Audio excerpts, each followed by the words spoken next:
제60장 포경밧줄. 머지않아 나는 포경의 광경을 그리게 될 것인데 앞으로도 여기저기서 나올 그 광경에 대한 보다 깊은 이해를 돕기 위해 여기 마술적이면서도 때로 무시무시한 포경밧줄에 대해서 이야기하겠다. 본디 포경에 사용하는 밧줄은 가장 질이 좋은 대마로 만든다. 보통 밧줄처럼 타르를 스며들게 하지 않고 다만 슬쩍 그 전기를 쬐어줄 뿐이다. 타르는 보통 정도로 쓰이면 대마가 유연해져서 밧줄을 만들기가 더 쉽고 보통 배에서 쓰기에도 그 편이 더 유용하다. 그러나 그 보통의 밧줄은 단단히 감아야 할 필요가 있는 포경 밧줄로는 너무 뻣뻣할 염려가 있고, 또한 많은 선원들이 깨닫기 시작한 바로는 일반적인 타르가 밧줄에 조밀성과 광택을 더해주기는 하지만 결코 내구력과 세기를 주는 것은 아니라는 사실이다. 근년에 아메리카 어업계에서는 포경용으로 마닐라 로프가 대마와 거의 완전히 대체되었다. 대마만큼 내구력은 없지만 더 강하고 훨씬 부드러워서 탄력이 풍부하기 때문이다. 게다가 나는 마닐라 로프가 대마보다도 훨씬 아름다워서 배를 돋보이게 한다고 덧붙이련다. 대마는 지저분하고 거무스름한 인디안 같은 놈이지만 마닐라는 금발의 코카서스인의 풍모를 지니고 있다. 포경 밧줄의 두께는 겨우 3분의 2인치다. 얼핏 보아서는 그렇게 튼튼하다고는 생각되지 않을 것이다. 실험해보면 그 51가닥의 꼰실이 112파운드의 중량을 매단다. 그러나 밧줄 전체로서는 3톤에 필적하는 무게를 견딘다. 길이는 보통 향유고래형으로 200길이 약간 넘는다. 고물의 통 속에 나선형으로 감아서 넣어둔다. 그러나 그것은 양조기의 파이프형이 아니고 한 단 한 단 빈틈없이 쌓아 올린 치저 등이나 중앙에 구멍을 남기고 나선형으로 한 겹 한 겹 쌓아 올린 형태이며 그 가운데는 중심이 되는 구멍, 다시 말해서 치저의 축에 해당되는 부분에 극히 작은 수직의 관이 뚫려 있을 뿐이다. 그것이 조금이라도 엉켜 있거나 매듭이 지어져 있거나 하면 밧줄을 풀 때 반드시 누구의 팔이나 다리에 혹은 몸 전체에 얽히게 마련이니까 그 밧줄을 통 속에 넣을 때는 매우 조심해야 한다. 작살잡이들 중에는 오전 시간을 몽땅 이 일로 허비하는 자도 있다. 밧줄을 높이 쳐든 후 통 쪽을 향해서 도르르 감아 들어가는데 그것을 감을 때 조금도 주름이나 엉킴을 만들지 않으려고 하기 때문이다. 영국 배에서는 통 한 개를 쓰지 않고 통 두 개에 감아 넣는다. 하나의 밧줄을 통 두 개에 연결되도록 감아두는 것이다. 그렇게 하는 데는 이로운 점이 없지도 않다. 왜냐하면 그 통 한 쌍은 극히 작으니까 보트에 넣기가 편하고 그다지 거치적거리지도 않는다. 그런데 아메리카식 통은 직경이나 깊이가 모두 거의 3피트나 되어 바닥이 얇은 배로선 짐이 너무 무겁다. 왜냐하면 그 포경용 보트의 밑바닥은 얇은 얼음과 같아서 넓게 분산된 무게는 상당히 잘 견디지만 집중된 무게에는 견디지 못한다. 그건 두께가 반인치 정도밖에 안 되기 때문이다. 이 아메리카식 밧줄 통에 페인트 칠을 한 캔버스 천이 씌워졌을 때 그 보트는 고려에게 바칠 엄청나게 큰 웨딩 케이크를 싣고 급히 저어가는 것처럼 보인다. 밧줄의 양 끝은 밖에 나와 있다. 아래 끝은 통 밑에서부터 옆쪽으로 해서 위로 올라와 밧줄 눈 또는 고리를 짚고 끝나는데 그 끝은 다른 것으로부터 완전히 떨어져 통 가장자리에 매달려 있다. 이 아래 끝을 놓는 방법은 두 가지 이유에서 필요하다. 첫째로 만약 작살이나 창을 맞은 고래가 처음에 작살에 붙들어 메어진 밧줄 전체를 끌고 들어갈 만큼 깊이 들어갔을 경우에 옆의 배에서 또 한 가닥의 밧줄을 가지고 와서 붙들어 매기 위한 것이다. 이런 경우에 고래는 마치 술잔을 주고받는 것처럼 이 배에서 저 배로 왔다 갔다 하게 되는데 이때 첫째 배가 둘째 배를 도우면서 주위를 빙빙 돌게 된다. 둘째로 이 조치는 사람들의 안전을 위해서 불가결하다. 왜냐하면 만약 밧줄의 아래 끝이 무엇으로든 보트에 붙들어 메어져 있다면 또한 만약 고래가 가끔 하는 식으로 그 순간에 밧줄을 힘껏 잡아당기며 달리기 시작한다면 그 불운한 보트는 멈추는 법을 알지 못하고 예외 없이 고래와 함께 푸른 바닷속으로 끌려 들어가게 되고 어떤 사람도 그 배의 행방을 알지 못하게 된다. 추격 보트를 내리기 전에 밧줄 위 끝은 통에서 뒤쪽으로 끄집어내어져서 밧줄 거는 기둥을 한 바퀴 돌아 다시 한번 앞쪽으로 보트의 길이만큼 늘어져서 노의 손잡이 위에 열십자로 걸쳐있기 때문에 노잡이의 손목을 살짝 건드리고 맞은편 배전에서로 엇갈리게 앉아있는 선원들 사이를 지나 뱃머리 앞끝의 연재 또는 홈까지 뻗어나가 낚시 찌만한 막대기 끝에 걸쳐져서 밖으로 미끄러져 나가지 않게 되어 있다. 그리고 그 앞끝의 연재에서 뱃머리 위로 장식 꽃줄 모양처럼 매달리고 그러고 나서 다시금 배 안을 통과해 거의 10 내지 20 길이 뱃머리 좌석 있는 데서 감기고 나면 조금 더 뒤쪽 배전까지 당겨졌다가 작살에 메어진 당긴 밧줄에 덧붙여 메어진다. 그런데 작살에 메어지기 전의 당긴 밧줄 그 자체는 설명하기에 너무나 복잡한 장치로 되어 있다. 이래하여 포경밧줄은 보트 전체를 복잡한 월을 그리며 붙들어 매고 그 주위를 가로 세로로 마구 얽어맨다. 노잡이들은 모두 그 위험한 헝클어짐 속에 휘감겨 있는 셈이니까 육지 사람들이 겁 많은 눈에는 독이 많은 뱀에게 사지를 감긴 인도의 마술사처럼 비칠 것이다. 사람의 자식으로 처음으로 이 대마의 미로 속에 앉아 열심히 노를 지을 때 언제 작살이 튀어나오고 어느 때 무섭게 엉킨 밧줄이 우르릉 번개같이 날아갈지 상상도 할 수 없는 속에서 노를 지을 때 그의 체내의 골수는 마치 젤리처럼 부들부들 떨리지 않을 수가 없을 것이다. 그러나 습관이라 무서운 것이다. 뭐든지 가능하게 만드는 것이다. 여러분이 어떤 연회에 나갔다 하더라도 이 반인치의 흰 노송나무로 만든 포경보트의 판자 위에서만큼 유쾌한 농담, 밝은 담소, 멋진 재담, 기막힌 기지를 들을 수는 없을 것이다. 더욱이 이때의 그들은 교수형을 집행하는 밧줄에 매달려 있는 것 같은 형편이지만 이 6사람으로 한 조를 이룬 선원들은 에드워드 왕 앞에 나간 6명의 시민처럼 목이 밧줄로 감겨진 채 죽음의 턱을 향해 돌진한다. 아마도 조금만 생각해보면 어느 누가 밧줄에 걸려서 보트에서 떨어져 죽었다는 고래잡이의 대풀이 되는 참사의 이유를 알 것이다. 다시 말해서 밧줄이 화살처럼 튀어나갈 때 보트 안에 앉아있는 것은 마치 전 속력으로 운정 중인 전기기관이 윙윙 소리를 내는 한가운데 앉아서 모든 갑판 들보와 축과 바퀴가 몸을 스치고 날아가게 하는 것과 흡사하다. 아니 훨씬 더 심하다. 이 위험의 한복판에서 가만히 앉아 있어야 한다면 그것은 더욱 불행한 일이다. 보트는 요람처럼 흔들리고 아무런 경고도 받지 않은 채 몸은 여기저기로 마구 굴러다니기 때문이다. 다만 어떻게든 자신의 몸의 균형을 잡아 몸을 뜨게 하고 의지와 행동을 일치시켜야만 마제파는 바이런의 시속의 주인공 러시아 황야로 추방됐다고 그러네요. 마제파의 운명을 면하고 만사를 꿰뚫어보고 나를 없애려 하는 태양의 눈을 피할 수 있는 것이다. 폭풍 전에 그것을 예고하는 것처럼 찾아들은 깊은 정적은 실은 폭풍을 싼 종이와 같은 것이어서 오히려 폭풍 자체보다도 무섭다고 하는 것처럼 또 하늘 빛보아 아무런 해가 없는 것 같은 총이 무서운 탄환과 폭발력을 감추고 있듯이 포경밧줄이 풀려 나오기 전에 조용히 노잡이의 주위에 원을 만들고 있을 때의 그 아름다운 선의 흐름이야말로 이 위험물의 다른 온갖 모습보다도 한층 더 공포감을 준다. 그러나 이 이상 쓸데없는 말을 계속하는 것은 그만두기로 하겠다. 사람들은 전부 포경밧줄에 애워싸여 살고 있다. 모든 인간은 목에 밧줄을 근처로 태어났으나 빠르고 갑작스러운 죽음에 부닥쳐서야 비로소 늘 가까이에 도사리고 있던 조용하고 미묘한 생의 위험을 깨닫는다. 그러나 만약 여러분이 철학자라면 설사 포경보트 안에 앉아있다 하더라도 초저녁에 작살이 아니라 부젓가락을 갖고 난로가에 앉아있을 때에 비해서 특별히 더 큰 공포감을 느끼지는 않을 것이다. 제61장 스톱 고래를 죽여라. 대왕 오징어의 추리는 스타벅에게는 흉조라고 생각되었지만 퀵해그에게는 전혀 달리 생각되었다. 오징어란 놈이 보이면 말이지 이 야만인은 배에 올려놓은 보트의 뱃머리에서 작살을 갈면서 짓거린다. 그 순간 향유고래란 놈이 나오게 마련이야. 다음 날은 특히 파도가 잔잔하고 무더웠다.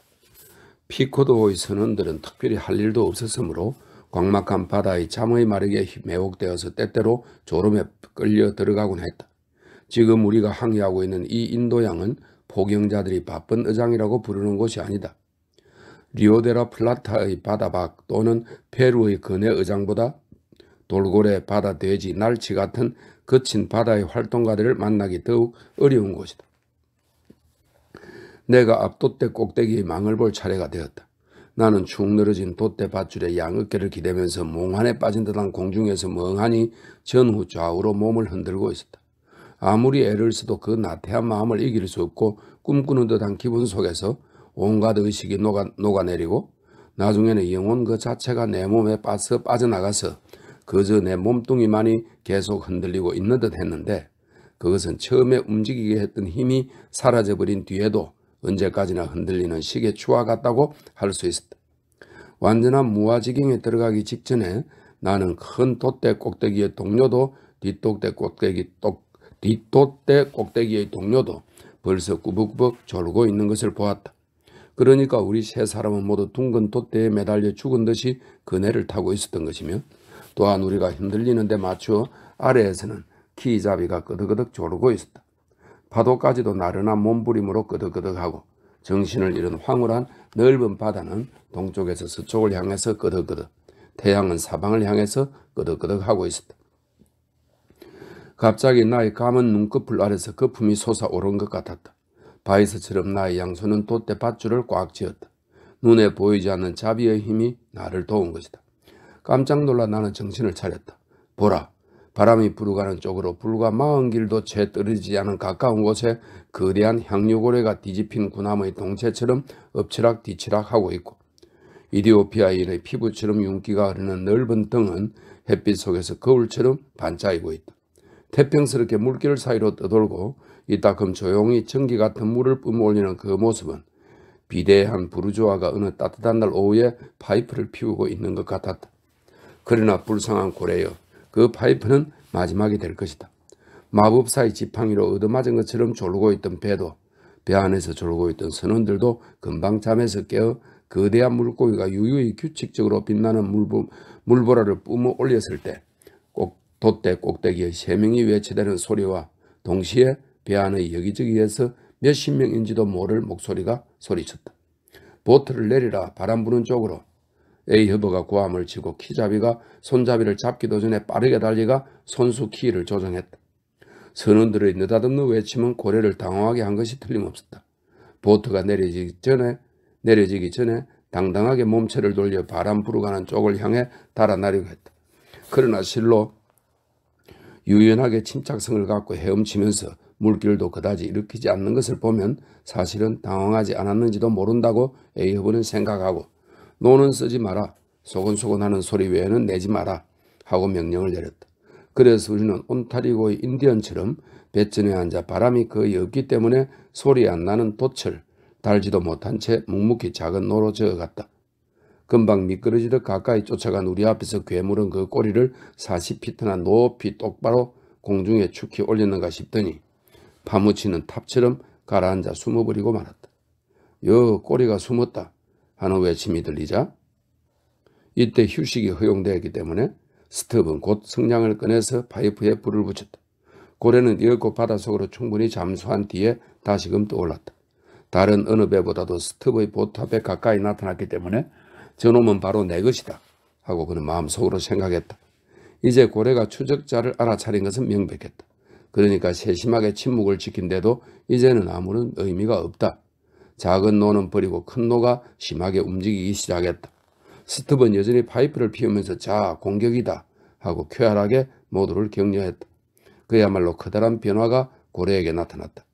완전히 위기를 의식한 고래는 바야흐로 머리 쳐들기를 시작하고 그가 일으키는 물거품 위로 머리를 비스듬히 쑥 쳐들었다. 여기 설명이 좀 되어 있습니다. 향유고래의 큰 머리 내부가 모두 놀랍도록 가벼운 물질로 되어 있다는 것에 대해서는 다른 곳에서도 이야기할 작정이다. 머리는 그 몸 가운데서 가장 육중해 보이지만 실은 가장 부력이 풍부하다. 그러니까 쉽사리 그것을 공중에 들어 올릴 수가 있고 특히 전속력으로 돌진할 때는 항상 그렇게 한다. 게다가 그 머리 전면의 윗부분이 매우 평평하게 되어 있는데 반하여 그 아랫부분은 끝이 극히 뾰족하며 물을 가르게 되어 있어서 머리를 비스듬히 쳐들므로써 그는 넓적한 뱃머리를 가진 느린 갤리선으로부터 끝이 뾰족한 뉴욕항의 수로 안내선으로 변신할 수 있게 된다. 이런 설명이 되어 있습니다. 물거품 위로 머리를 비스듬히 쑥 쳐들었다. 쫓아라 쫓아, 덤비지 마라, 침착해. 그렇지만 쫓아야 한다. 번개처럼 쫓아라 말이다. 담배 연기를 내뿜으면서 스톱은 격려했다. 자, 쫓아가라. 태슈 태고 힘껏 저어야 해. 태슈. 그리고 모두들 쫓아라 쫓아. 그러나 서둘지 마라. 조급하게 굴지 마. 태연하고 냉정하라 말이다. 침착해. 차분하라고. 그렇지만 죽음의 신처럼 심술궂은 악마처럼 쫓아가서 무덤 속의 죽은 송장이건 무엇건 확 끌어당기는 기분으로 하란 말이다. 쫓아가라. 우후 와이. 게이에드 출신의 태슈태구가 공중을 향해 옛 인디언의 함성과 같은 소리를 고래고래 지르면서 대답했다. 그러자 배의 노잡이인 모든 선원들은 그 열광한 인디언이 놀랍도록 힘센 노에 맞추어서 자기도 모르게 몸을 앞으로 쑥 내밀었다. 그러나 그 야만인의 부르짖음에 그에 못지않은 야만적 목소리로 대답하는 자가 있었다. 키히 키히. 대구가 앉아서 우리 속을 걸어다니는 호랑이처럼 온몸을 앞뒤로 흔들면서 외치고 있었다. 카라 크루. 귀케 그는 생선 스테이크 큰 조각에 입맛을 다시는 듯한 요란한 소리를 냈다. 이렇게 왁자지껄하면서 노를 저어 배는 물결을 가른다. 그 사이에도 스톱은 선두의 위치를 확보하고 입에서 담배 연기를 쉴 새 없이 내뿜으면서 선원들을 돌격하도록 부추긴다. 선원들은 필사적으로 젓고 또 젓는다. 드디어 기다리던 외침이 들렸다. 일어서 테스테교. 한 대 먹여. 작살은 던져졌다. 뒤로. 노잡이들은 뒤로 젖는다. 그 순간 모든 사람의 손목결을 슛 하고 불처럼 뜨거운 무언가가 스친다. 마법의 포경밧줄이다. 바로 그 직전에 스톱은 재빨리 밧줄거리 기둥 주위에 2번 감았다. 밧줄은 가속도로 빙글 돌고 바닥에서 이는 먼지는 거의 파이프에서 쉴 새 없이 오르는 연기와 뒤섞였다. 밧줄은 기둥 둘레를 언제까지나 빙빙 돌고 있는데 그 점에 이르기 전에는 섬광처럼 스톱의 양손 사이를 빠져 달리고 그 양손에서는 수건, 즉 그런 경우에 이따금 사용되는 소음을 넣은 네모진 헝겊이 어느 순간에 떨어져 나갔다. 마치 적의 예리한 양날의 칼을 손으로 잡고 있는데 적은 한사코 그 칼을 비틀어 뺏으려고 하고 있는 것과 마찬가지다. 밧줄을 적시라 밧줄을 적셔. 스톱이 통 있는데 앉아있는 노잡이를 보고 외치자 그는 모자를 벗어 바닷물을 밧줄에 끼얹었다. 밧줄은 몇 번 더 풀려나가다가 이었고 단단히 당겨졌다. 바야흐로 보트는 뒤끓는 바다 위를 모든 지느러미의 힘을 다해 달리는 상어처럼 질주했다. 스톱과 태슈태고는 위치를 이물에서 고물로 바꾸었는데 그것은 이 심한 동요 속에서는 위험하기 짝이 없는 일이었다. 밧줄이 보트 위로 이물에서 고물까지 일직선으로 뻗으면서 진동하고 더욱이 하프줄보다 더 팽팽하게 당겨져 있는 것을 보았다면 사람들은 입에는 2개의 용고를 가지고 하나는 물을 가르고 또 하나는 하늘을 가르면서 한 분에 그 2가지 상반된 저항을 헤치고 무섭게 달리고 있다고 생각했을 것이다. 이 물에는 흰 물방울이 끊임없이 요란하게 튀고 고물에는 소용돌이가 끊임없이 일었다. 보트 안에서 일어나는 어떤 작은 운동, 가령 손가락 하나의 움직임으로도 찢어질 것처럼 진동하는 선체를 경련적으로 뒤엎어서 가라앉혀 버릴 듯 했다. 이렇게 돌진할 때 보트 안의 모든 사람은 온몸의 힘을 다해 자리에 착 달라붙어 거품 있는 바다에 떨어지지 않으려고 했다. 기다리 태슈태고의 몸은 그 무게 중심을 낮추려고 키를 다루는 노가 있는 데서 그의 몸을 둘러 접어 웅크리고 있었다. 화살처럼 달리는 배에 있으면 전 대서양과 태평양을 달린 것 같이 생각되었다. 마침내 고래는 그 도주의 속도를 늦추기 시작했다. 잡아 당겨 넣어라. 당겨 넣어. 스톱이 앞 노잡이에게 소리치자 전우는 고래 쪽으로 획 방향을 바꾸어 아직도 고래에게 끌려가고 있는 보트를 고래 쪽으로 당겨 접근하려고 했다. 얼마 지나지 않아 그 옆구리와 나란히 있게 되자 스톱은 무릎을 밧줄에 걸어매는 쇠기 모양의 밧줄에 단단히 고정시키고 무섭게 달아나는 물고기를 향해서 한 개, 또 한 개의 창을 던졌다. 보트는 그의 명령에 의해서 고래의 무서운 몸부림을 피해서 달아나다가 또다시 창을 던지는 위치에 다가가거나 했다. 이윽고 괴물의 온몸은 산에서 떨어지는 폭포수처럼 빨간 핏물을 쏟기 시작했다. 그 몸은 바닷물이 아닌 핏물 속에 괴로워하며 몸부림치고 핏물은 그 몸이 지나간 자리마다 거품을 일으키며 들끓었다. 기울어가는 해는 바닷속 이 피의 연못 위에 빛을 띠놀게 하고 그 반사된 빛을 선원들의 얼굴에 비추고 있었기 때문에 서로 쳐다보면 모두 인디언처럼 번쩍번쩍 얼굴을 빛내고 있었다. 그리고 그 사이에도 고래의 물 뿜는 구멍에서는 하얀 물보레가 괴롭게 뿜어 올려지고 흥분의 절정에 달한 두목 스톱의 입에서도 담배 연기가 계속 뿜어져 나왔다. 그는 던질 때마다 메어진 밧줄 때문에 9번 창을 잡아당겨 배전에 세게 때려 똑바로 펴나가면서 하나씩 고래를 향해 던졌다. 당겨라 당겨. 그는 이번에는 앞 노잡이에게 외쳤다. 힘이 다한 고래는 분노에 떨면서 뻗어버렸다. 당겨라 바싹. 보트는 고래의 옆구리에 바싹 달라붙었다. 뱃무리에서 몸을 쑥 내민 스톱은 길고 날카로운 창을 천천히 고래에게 찔러 넣은 채 조심스럽게 휘돌리고 또 휘돌렸다. 그 모습은 마치 고래가 금시계를 삼켜버렸기 때문에 열심히 갈고리로 뒤져서 꺼내기 전에 그것이 망그러지지 않도록 조심하고 있는 것과 같았다. 다만 그가 찾고 있던 금시계란 고래 생명의 핵심이었다. 마침내 그것을 찾아냈다. 괴물은 단말마의 고통에서 솟구쳐 일어나 형언할 수 없는 무서운 꼴로 자신의 핏물 속에서 몸부림치며 미친 듯 들끓는 물거품에 몸을 감쌌다.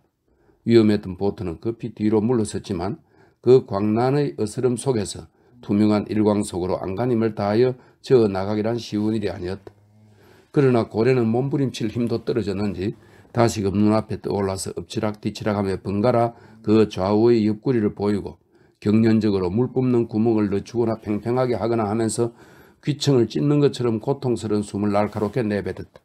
드디어 마치 적 포도주를 주위 가득 엎지른 것처럼 시뻘건 피가 콸콸 뿜어나와서 공중의 정적을 깨뜨렸고 움직이지 않는 그 몸뚱이는 미끄러지듯 바닷속으로 떨어져 갔다. 심장이 터진 것이다. 뻗어버렸어 스터. 대구가 말했다. 이쪽 파이프도 모두 불이 꺼졌는걸. 스톱은 자기의 파이프를 입에서 빼어 담뱃재를 물 위에 털어버리고 잠시 동안 가만히 서서 자기가 잡은 거대한 죽음을 생각에 잠겨 바라보았다. 제62장 투창. 앞장의 사건에 대해서 한마디 더 붙이고자 한다. 포경업의 변함없는 관습에 의하면 본선에서 보트를 저어 나아갈 때는 보트장, 곧 고래를 죽이는 자가 임시 키잡이가 되고 작살잡이, 곧 고래의 밧줄을 꽂는 자가 작살잡이 노라고 불리는 1번 노를 적게 된다. 그런데 맨 처음의 쇠 화살촉을 고래에 박는 데는 굳세고 강인한 팔이 필요하다. 왜냐하면 멀리 던지기라도 할 경우에는 가끔 무거운 작살을 20-30피트의 거리에서 던져야 하기 때문이다. 더욱이 추적에 아무리 시간이 많이 걸리고 피로가 아무리 심하더라도 작살잡이는 그 사이 전력을 다해서 저어야 한다. 그런데 그는 다만 그 비범하게 젓는 힘뿐만 아니라 끊임없이 대담무쌍한 큰 소리를 외쳐대므로써 그 초인간적인 활동의 모범을 모든 사람에게 보여야 한다. 모든 근육이 긴장하였다가 약동으로 옮기려는 순간순간에 목청껏 외친다는 것. 그것은 스스로 해본 자가 아니면 도저히 알 수 없는 어려운 일이다. 목청껏 큰 소리를 지르는 동시에 무턱대고 마구 운동한다는 것은 내게 도저히 불가능하다. 그런데 고래의 등을 돌리고 이렇게 날새게 움직이고 외치고 부르짖는 속에서 기운이 다할 대로 다한 작살잡이는 일어서 한 대 먹이라 하는 흥분한 외침을 듣게 된다. 그러면 그는 재빨리 노를 놓고 몸을 반쯤 돌려 노 바지에서 자신의 작살을 잡고 남은 정력을 간신히 쥐어짜서 어떻게든지 고래를 향하여 던진다. 이것을 생각하면 모든 포경선단을 다 합쳐 창을 50번 던져서 5번도 성공하지 못한다는 것도, 많은 운 나쁜 작살잡이들이 심하게 욕을 먹고 야단을 맞는다는 것도, 그들 중 어떤 자가 보트 안에서 혈관이 파열되고 말았다는 사실도, 또한 향유 고래어선 가운데는 산인이나 바다를 방황하고도 네 통밖에 기름을 짜내지 못한 배가 있다는 것도, 많은 선주에게 포경업은 그다지 수지가 맞지 않는 장사라는 것이 조금도 이상할 게 없지 않은가. 원래 포경항이란 작살잡이가 있고 나서의 이야기인데 그 자가 온몸의 전기를 쥐어짜 버렸다고 한다면 여차할 경우 어떻게 보충할 수가 있단 말인가. 그리고 처음에 던진 작살이 성공했다 하더라도 다음의 위급한 찰나, 다시 말해서 고래가 질주하기 시작하자마자 자신들뿐 아니라 전원을 위험에 빠뜨리며 보트장과 작살잡이는 온 힘을 다하여 달리기 시작한다. 바로 그때 그들은 위치를 바꾸게 된다. 보트장, 다시 말해서 작은 배의 우두머리는 보트 뱃머리의 정해진 위치로 자리를 옮긴다. 나는 누가 뭐라고 하든 이런 것은 모두 어리석고 필요 없는 짓이라고 믿고 있다. 보트장은 처음부터 끝까지 뱃머리에 있으면 되는 것이고 자기가 작살과 창을 던지면 되는 것이다. 그 대신 누가 보든지 분명히 필요하다고 생각될 경우 외에는 일체 노젓기를 하지 않도록 해야 한다. 물론 그렇게 하면 추격의 속도는 약간 떨어지게 될지도 모른다. 그러나 여러 나라의 온갖 포경선에서 겪은 오랜 경험으로 판단하건대 실패한 포경의 절대 다수는 결코 고래 속도에 의한 것이 아니라 앞에서 말한 것처럼 작살잡이의 힘이 빠져버린 탓이다. 세상의 작살잡이들이 창던지기에서 최대 효과를 유지하려면 과로 끝에 일어서는 것이 아니고 나태한 와중에 일어서야 한다. 제63장 가닥기둥. 나무줄기에서는 큰 가지가 자라고 큰 가지에서는 작은 가지가 자라듯이 풍부한 주제로부터 많은 이야기가 나온다. 앞서 말한 바 있는 가닥기둥이라는 것도 장을 따로 마련하여 이야기할 만한 가치가 있다. 이것은 칼자국을 새긴 특수한 모양의 막대기인데 길이는 약 2피트로 뱃머리에 가까운 오른쪽 배전에 수직으로 박혀 작살의 한쪽 끝의 목재 부분을 고정시키는 데 쓰인다. 작살의 다른 쪽 끝의 칼날이 있는 곳은 뱃머리에서 비스듬히 내밀어져 있다. 이렇게 해서 작살은 곧 던지는 사람의 손안에 들어오게 되어 그는 마치 산사나이가 벽에 걸린 총을 움켜쥐듯이 즉각 작살을 그 놓인 자리에서 집어든다. 보통은 작살 2개가 가닥기둥에 걸쳐지고 각각 제1화살촉, 제2화살촉이라고 불린다. 그런데 이 작살 2개는 각각의 밧줄에 의해서 포경밧줄에 매여 있다. 그 목적은 될 수 있으면 2개 다 재빠르게 같은 고래에 던지려는 것.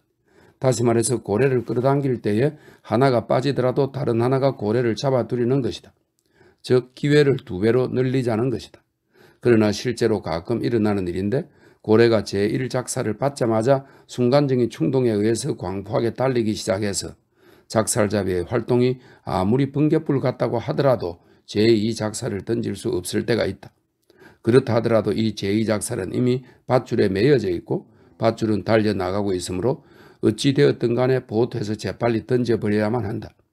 그렇지 않으면 오히려 더욱더 무서운 위험이 선원들을 덮치게 된다. 대부분의 경우에 그것은 바닷속에 떨어지게 마련인데 이때에 축에 감은 예비 밧줄이 10중8구 그것을 교묘하게 처리해 주기로 되어 있다. 그러나 이 위험하기 짝없는 제주 노름은 때로 슬프고 끔찍한 재난을 가져오기 쉽다. 뿐만 아니라 제2작살이 바다에 떨어지면 그 예리한 칼날은 물속에서 마구 뛰어 사태는 걷잡을 수 없게 된다.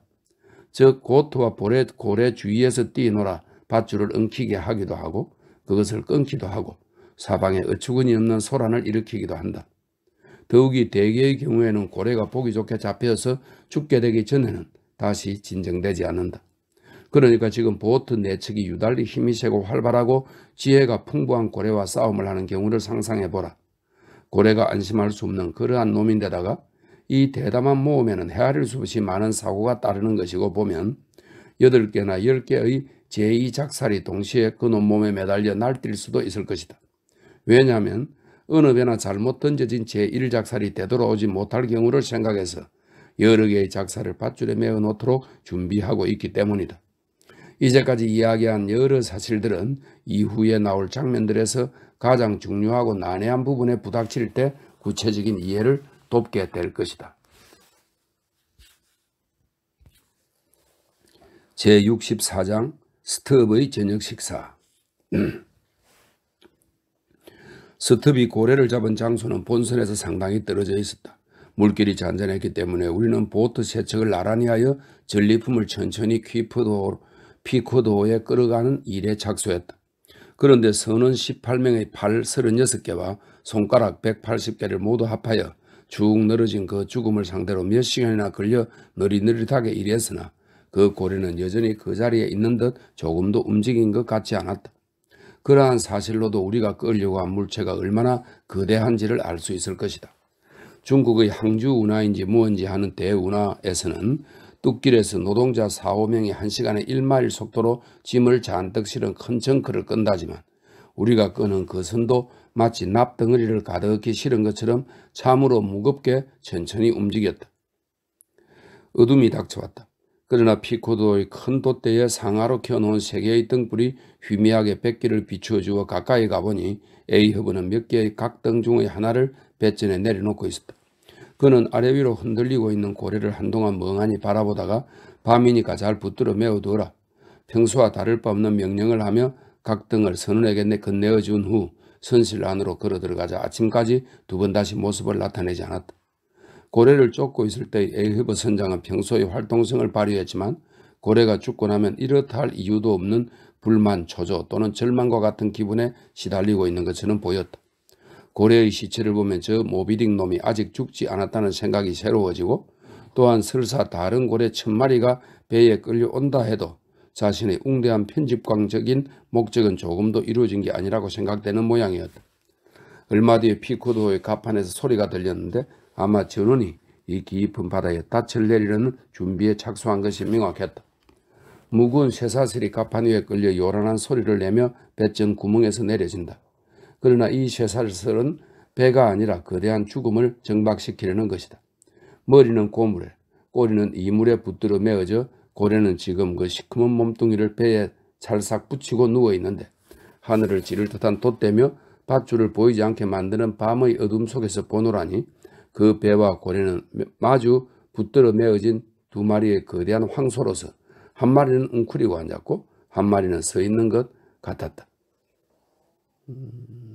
여기 설명이 좀 있습니다. 잠깐 설명을 덧붙여 두겠다 해가지고 고래를 뱃전에 붙들어 매는 경우 가장 단단히 또한 안전하게 붙들어 매려면 꼬리가 가장 좋다. 그런데 그 부분은 매우 탄탄하고 살이 쪘기 때문에 다른 어느 것보다도 무겁고 또한 죽은 뒤에도 극히 부드러우므로 수면 밑에 깊이 가라앉아 있다. 그러니까 그것을 쇠사슬로 붙들어 매려 해도 보트에서 손을 내밀고 닿게 할 수는 없다. 그러나 이러한 어려움도 교묘하게 처리된다. 가늘고 강한 밧줄의 한쪽 끝을 나무로 만든 부표를 달고 가운데 부분에는 무거운 줄을 달고 다른 끝은 배에 메어 놓는다.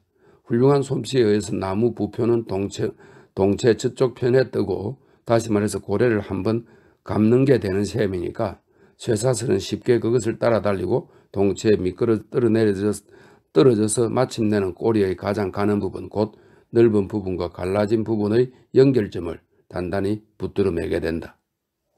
그렇군요.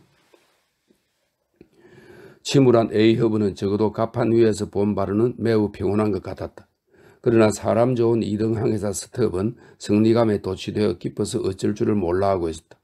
그토록 그가 떠들어대고 있는 것을 보자 침착한 상관인 스타벅은 한동안 묵묵히 그의 사물을 자기가 도맡았다. 잠시 후 스톱의 들뜬 기분을 한층 더 돋우어주는 또 한 가지 일이 밝혀졌다. 스톱은 미식가였다.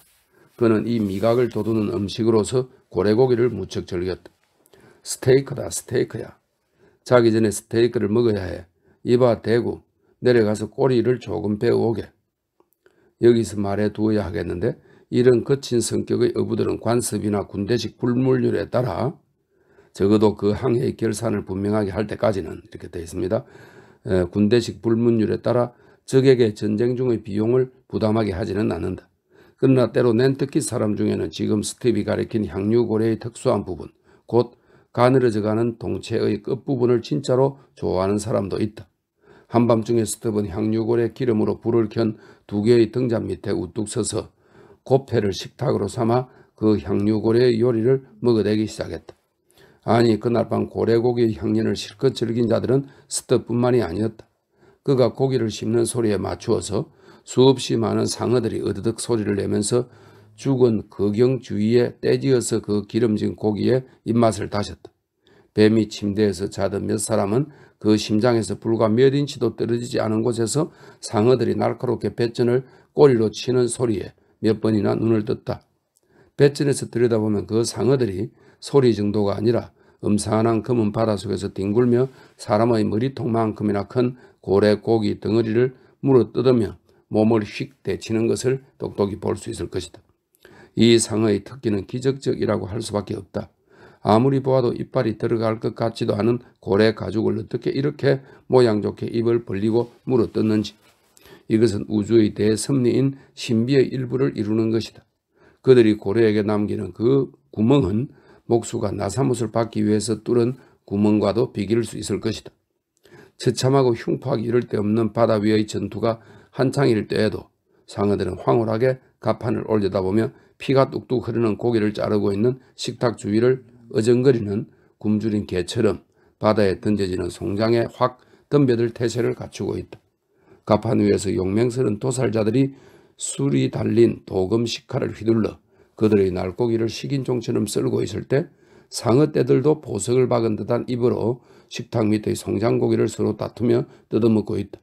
이 모든 광경을 거꾸로 뒤집어 본다 하더라도 거의 똑같은 그림이 될 것이다. 왜냐하면 양쪽 모두 상어와 같은 몸서리 쳐지는 행위를 하고 있기 때문이다. 그리고 또한 상어란 놈은 대서양을 건너는 모든 노예선의 충실하기 이를 데 없는 수행자이므로 계획적으로 배전을 달리다가 무언가 운반할 것이라도 있으면, 아니 죽은 노예라도 매장할 때는 즉시 도와준다.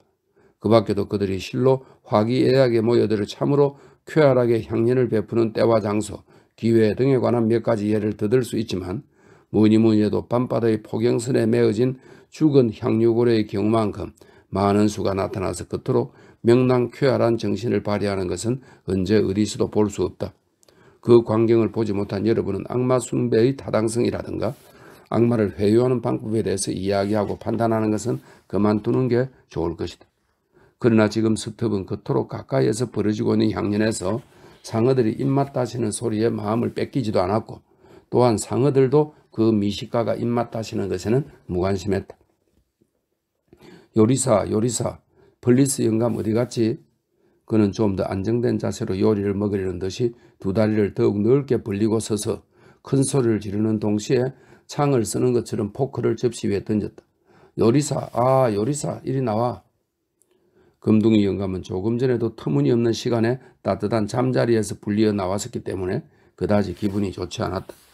요리실에서 걸어 나오는 걸음걸이는 비틀거리고 있었다. 왜냐하면 늙은 흑인에게는 흔히 보이는 정세인데 무릎의 상태가 좋지 않아서 그의 자랑인 요리 칼처럼 훌륭하게 움직여주지 않았기 때문이다.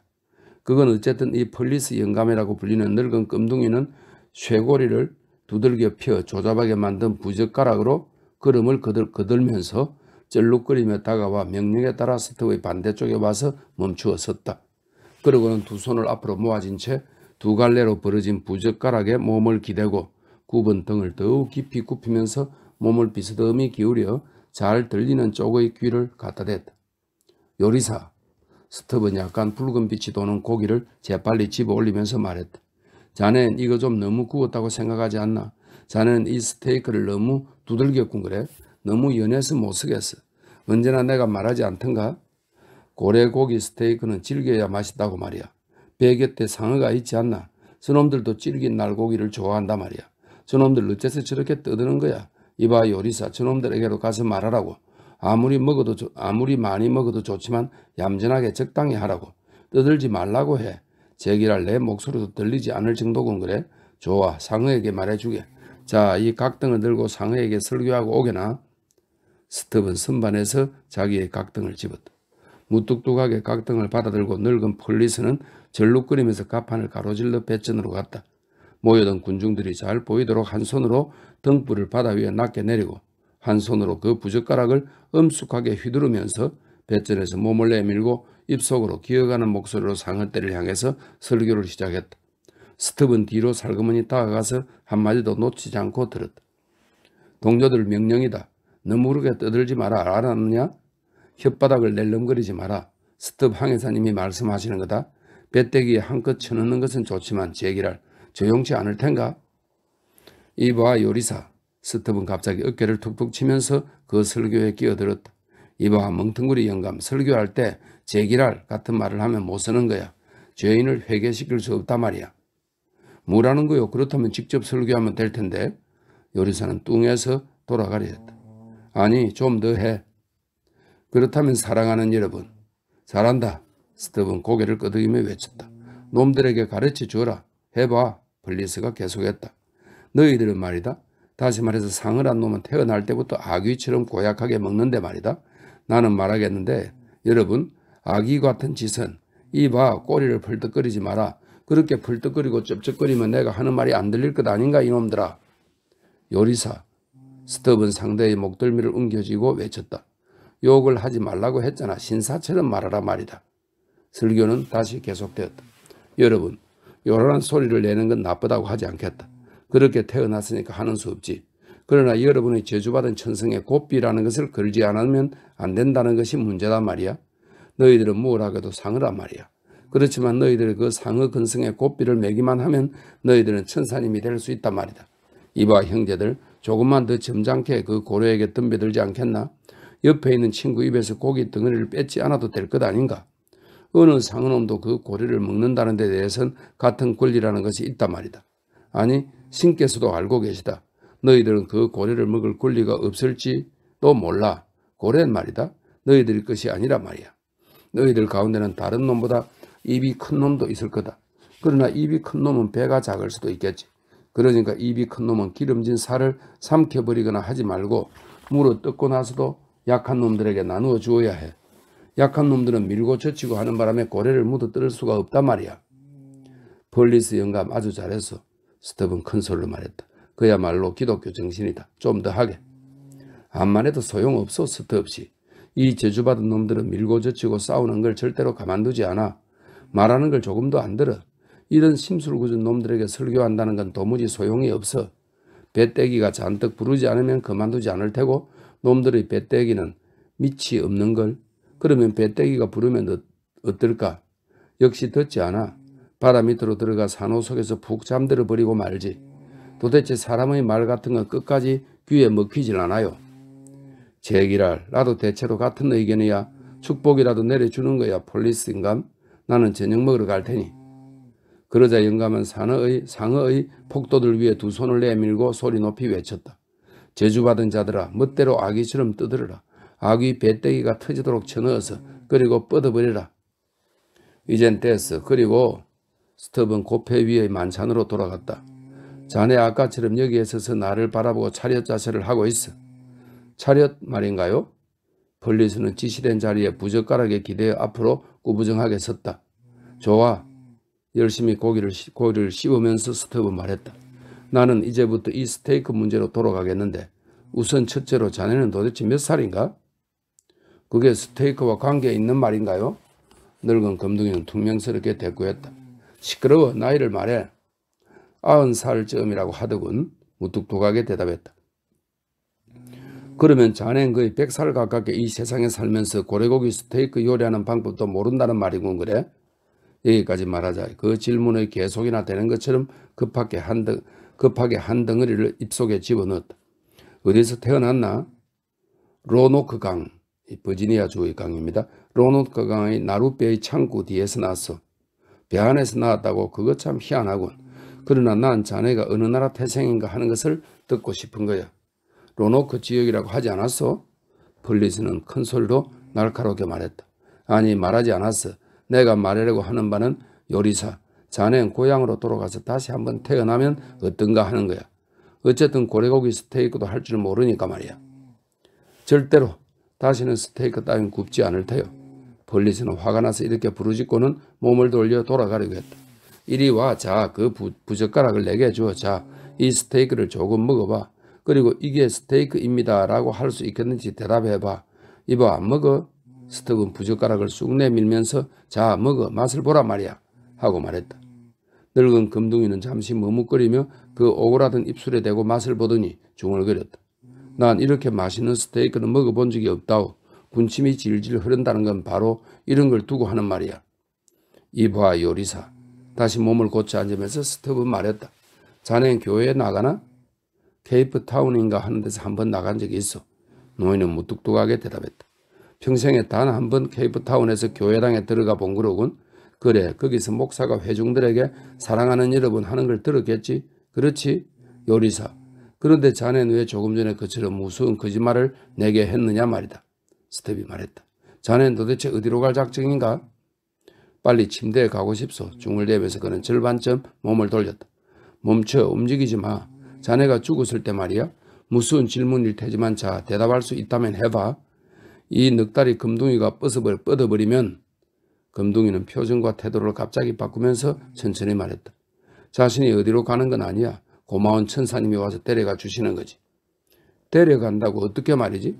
엘리야를 데리고 간 것처럼 엘리야를 데리고 간 것처럼 네 마리 말이 끄는 마차로 말인가? 그래서 어디로지? 저 위쪽이지.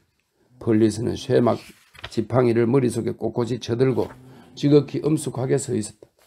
그렇다면 자네는 죽어서 본선 큰 돛대 꼭대기에 올라가겠다는 건가? 그러나 높이 올라갈수록 그만큼 추워진다는 것은 알고 있을 테지. 큰 돛대 꼭대기라. 참. 그런 높은 데가 아니오. 폴리스는 여전히 실죽해서 대답했다. 자네가 저 위쪽이라고 하지 않았나? 자, 분명히 하라고. 자네 지팡이는 어디를 향하고 있는 건가? 틀림없이 자네는 돛대 막루 성강구에라도 기어 올라가서 천국으로 들어가려는 생각이겠지? 그렇지만 안 돼, 요리사. 정해진 데를 지나가지 않으면, 다시 말해서 돛대 밧줄이 있는 데로가 아니면 거기에 올라갈 수 없는 거야. 그건 위태로운 일이지만 말이야. 다른 방법은 없어. 그렇지 않으면 갈 수 없어. 그러나 우린 아직 천국에 간 사람은 없어. 지팡이를 내리고 내 명령을 들어. 알겠나? 이제부터 명령을 할 테니까 한 손으로 모자를 잡고 또 한 손으로 심장 위를 두드리는 거야. 아니, 자네 심장은 그런 데에 있단 말인가? 거긴 배 아닌가? 위야, 위. 좋아. 거기다. 이제 됐어. 거기에 놓고 차렷을 하는 거야. 차렷. 늙은 금둥이는 스스로 호령하고 거기에 맞춰 양손을 놓고 마치 양쪽 귀를 단번에 가지런히 앞으로 내밀려고 하는 것처럼 백발의 머리를 움직였다. 자, 요리사 알겠나? 자네가 만든 이 고래고기 스테이크는 엉망진창으로 맛이 없어서 나는 보기도 싫었기 때문에 열심히 빨리 처치해버린 거야. 알겠지? 그러니까 이제부터 자네가 나의 이 개인 식탁에 놓을 고래고기 스테이크를 만들 때는 너무 구워서 형편없이 만들어지지 않도록 해. 일러두겠는데 한 손에 스테이크를 들고 다른 한 손으로 석탄불을 갖다 대란 말이야. 좋아.